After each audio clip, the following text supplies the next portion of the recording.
بسم اللہ الرحمن الرحیم۔ السلام علیکم ورحمۃ اللہ وبرکاتہ۔ آئی سی سی چیمپئنز ٹرافی 2025 کے لمحہ بلمحہ معاملات حالات سے نیاز بالم آفیشل میں programme be B G Balam بولے گا، کوئی بولے نہ بولے بالم بولے گا، میں نیاز بالم آپ کو آگاہی دینے کے لیے کم بیش روزانہ ہی حاضر ہوتا ہے۔ سب بارش پاکستان کے لیے ابر کرم ثابت ہوئی کہ ایک اور خجالت سے یا کسی اور صدمے سے پہنچ سکتا تھا۔ ایسا نہیں ہے کہ بنگلہ دیش پاکستان کو نہیں ہرا سکتا تھا، ابھی ٹیسٹ میچز میں وائٹ واش کر کے گئے ہمیں وہ تو، اور اس وقت جو فریم آف مائنڈ ہے، جو باڈی لینگویج ہے پاکستان کرکٹ ٹیم کی، بنگلہ دیش سے بھی ہم ہار سکتے تھے۔ تو یہ صدمہ مجھ جیسے عارضہ قلب کے مجھ جیسے بہت سے پاکستانی بچ گئے کہ یہ صدمہ بھی اگر آتا تو شاید جان لیوا ثابت ہو سکتا تھا۔ کئی پاکستانیوں کی جان بچ گئی، بارش نے جان بچا دی ہماری کہ ہماری ٹیم 1 پوائنٹ لے کے چلے اس چیمپئنز ٹرافی میں، کہ جس کے ہم میزبان ہونے کے ناطے، دفاعی چیمپئن ہونے کے ناطے اہل قرار پائے تھے کہ ہم اس میں شریک ہوتے۔ ہم 8ویں پوزیشن پہ، دفاعی چیمپئن آخری 8ویں پوزیشن پہ اس آئی سی سی چیمپئنز ٹرافی 2025 میں رہے۔ شروع سے ہی بھارت کی بدشگونیوں کی وجہ سے یہ آئی سی سی چیمپئنز ٹرافی گہنا چکی تھی، گو کہ اس میں اب تک 11 سینچریاں بن چکی ہیں اور یہ کسی بھی آئی سی سی چیمپئنز ٹرافی کے مقابلے میں زیادہ ہیں۔ آخری جو ہے وہ 10 سینچریاں بنی تھی 2 مرتبہ آئی سی سی چیمپئنز ٹرافی میں، اس مرتبہ 11 سینچریاں بن چکی ہیں۔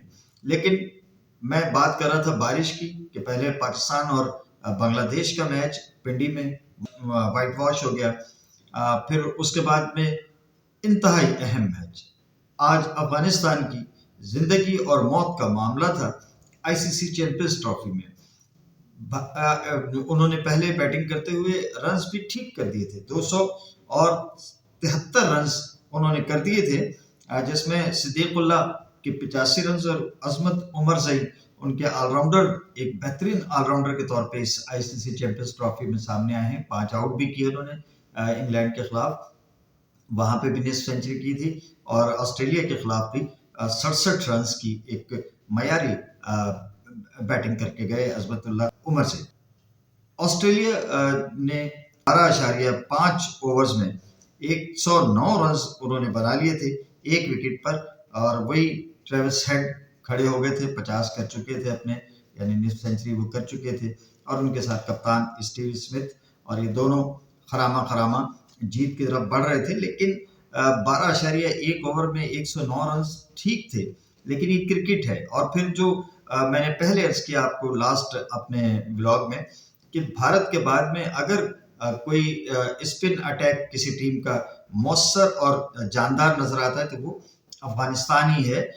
اس میں نور محمد، محمد نبی، راشد خان، یہ جو ہے وہ ان پر ہم بھروسہ کر سکتے تھے کہ یہ اپنی ٹیم کو کسی بھی موڑ پہ، اگر ٹریوس ہیڈ آؤٹ ہو جاتے، اسٹیو اسمتھ آؤٹ کر لیتے وہ، تو پھر ان کے لیے آسانی ہو سکتی تھی۔ مگر شوم قسمت کہ افغانستان کے آڑے بھی بارش آ گئی، اور بارش نے افغانستان کے ارمانوں پہ پانی بہا دیا۔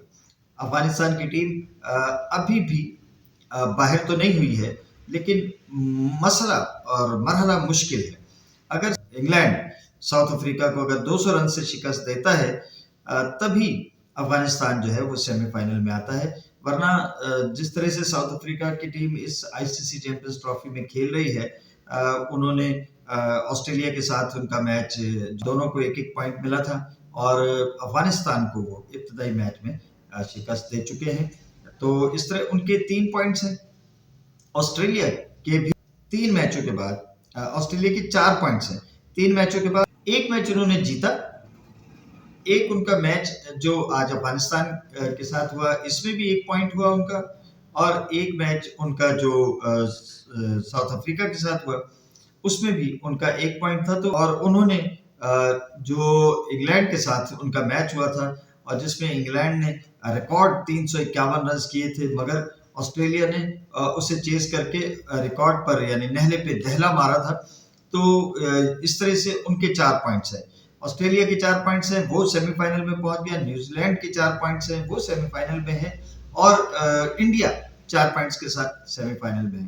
اب میچ رہ گیا ساؤتھ افریقہ اور انگلینڈ کا، کہ جو کراچی میں ہے، اور کراچی کے موسم کے حوالے سے پریڈکشن یہ ہے، پیشن گوئی یہ ہے کہ کھیل کے لیے موزوں ہوگا، موسم خوشگوار موسم ہوگا، اور میچ میں کوئی انٹرپشن کا، مداخلت کا بارش کی وجہ سے کوئی امکان نہیں ہے. تو ہم جو ہے وہ ایک پورا میچ دیکھیں گے انگلینڈ اور ساؤتھ افریقہ کا.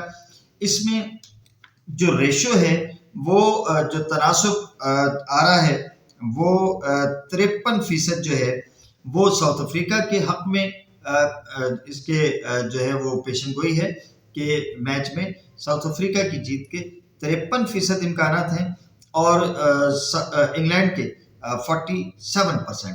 تو اپر ہینڈ ہے ساؤتھ افریقہ کو، اور اگر ساؤتھ افریقہ جیت جاتا ہے تو وہ بڑی آسانی سے نمبر 1 ہو جائے گی گروپ 2 میں، گروپ بی میں، اور آسٹریلیا جو ہے وہ نمبر 2 ہو جائے گی. تو جو اس ٹورنامنٹ کا آئی سی سی چیمپئنز ٹرافی کا جو انتہائی اہم، اور میں تو اسے فائنل قرار دیتا ہوں، نیوزی لینڈ اور انڈیا کا میچ، وہ اس ٹورنامنٹ کی جان ہے. میں تو اسے فائنل ہی کہہ رہا ہوں، فائنل سے پہلے فائنل سمجھ لیجئے کہ اس میچ کو جو ٹیم جیتے گی وہ سمجھ لیجئے کہ وہ آئی سی سی چیمپئنز ٹرافی 2025 کی فاتح ہوگی. تو یہ تمام صورتحال ہے کہ 3 ٹیمیں پہنچ چکی. چوتھی ٹیم بظاہر ساؤتھ افریقہ ہی لگتی ہے کہ کل وہ انگلینڈ کو، کیونکہ انگلینڈ کو تو اس میچ کے جیت ہار کا کوئی فرق نہیں پڑے گا، اور اتنی کوئی ان میں طاقت بھی، ان کے تو کپتان پہلی ناقص پرفارمنس پہ جوش بٹلر جو ہیں وہ ٹیم کی کپتانی سے دستبردار ہو چکے ہیں. انہوں نے اعلان کر دیا، اور وہ اپنا آخری میچ بحیثیت کپتان ساؤتھ افریقہ کے خلاف کھیلنے جا رہے ہیں. تو انگلینڈ کی ٹیم پزل ہے، ان کے حوصلے پست ہیں، جبکہ ساؤتھ افریقہ کی ٹیم جو ہے اس کے حوصلے کہیں بلند ہیں. اور اس میچ میں جو پیشن گوئی ہے وہ بھی ساؤتھ افریقہ کے حق میں ہے. تو افغانستان گو کے ویٹنگ لسٹ پہ ہے، لیکن بہت کم ان کے امکانات ہیں کہ وہ سیمی فائنل تک پہنچیں گے. آئی سی سی چیمپئنز ٹرافی میں اب یہ جو مرحلہ شروع ہوا ہے، یہ جو آخری مرحلہ شروع ہو چکا ہے، اس میں بالخصوص جو پنجاب کے 2 وینیوز ہیں، پنڈی اور لاہور، تو یہاں اب بارش سے اگلے میچز جو ہے ان کے بھی متاثر ہونے کا امکان ہے. اور اتوار کا میچ وہ تو یقیناً دبئی میں ہی ہوں گے، انڈیا کے میچز. انڈیا اور نیوزی لینڈ کا جو میچ ہے، انڈیا نیوزی لینڈ کا میچ یقیناً دبئی میں ہوگا، تو وہاں تو ایسا کوئی بارش وغیرہ کا امکان نہیں ہے. لیکن جو پاکستان میں اگلے میچز ہیں وہ بارش سے متاثر ہو سکتے ہیں. لیکن آئی سی سی چیمپئنز ٹرافی، اس میں پاکستان کی ٹیم کی جو کارکردگی رہی، اور جو وہ باٹم سے نمبر 1 ہے، یعنی 8 ٹیمیں اس میں تھیں اور پاکستان کی ٹیم 8ویں نمبر پہ ہے. یہ پاکستان کی کرکٹ کی زب و حالی کی بین تصویر ہے. پاکستان کی کرکٹ میں بہت سارے جو ہے وہ معاملات چل رہے ہیں. ہیڈ کوچ کی تبدیلی کا معاملہ بھی ہو رہا ہے، کپتان پر بھی باتیں ہو رہی ہیں. ہمارے کپتان ماشاءاللہ انشاءاللہ جو ہے وہ اللہ ان کو ہدایت دے، جوش بٹلر کی طرح سے، کہ وہ خود بھی، مگر ہمارے یہاں یہ ریت نہیں ہے. ہمارے یہاں ریزائن کرنے کی ریت نہیں ہے. ہمارے یہاں ٹھڈے کا انتظار کیا جاتا ہے، ہمارے یہاں کک کا انتظار کیا جاتا ہے. وہ کک نہیں کہ جو آپ کو بلندی کی طرف لے جائے، بلکہ اس کک کا کہ جو آپ کو کک آؤٹ کر دیا جائے، اس کک کا انتظار کیا کرتے ہیں. تو رضوان صاحب بھی ماشاءاللہ اسی کک کا انتظار کر رہے ہیں کہ اب ان کو کوئی کک ہی مارے. تو جبکہ ہمارے جو بہت سے کرکٹ ماہرین ہیں، کرکٹ میں انٹرسٹ رکھنے والے لوگ ہیں، یا سوشل میڈیا پہ جو اپنے جذبات کا اظہار کر رہے ہیں، تو وہ اگلا کپتان سلمان علی آغا کو بتا رہے ہیں استفادہ کرنا ہے کہ نہیں. بی بی جی بالم بولے گا، کوئی بولے نہ بولے، بالم بولے گا. اجازت دیجیے، اللہ حافظ. پاکستان زندہ باد.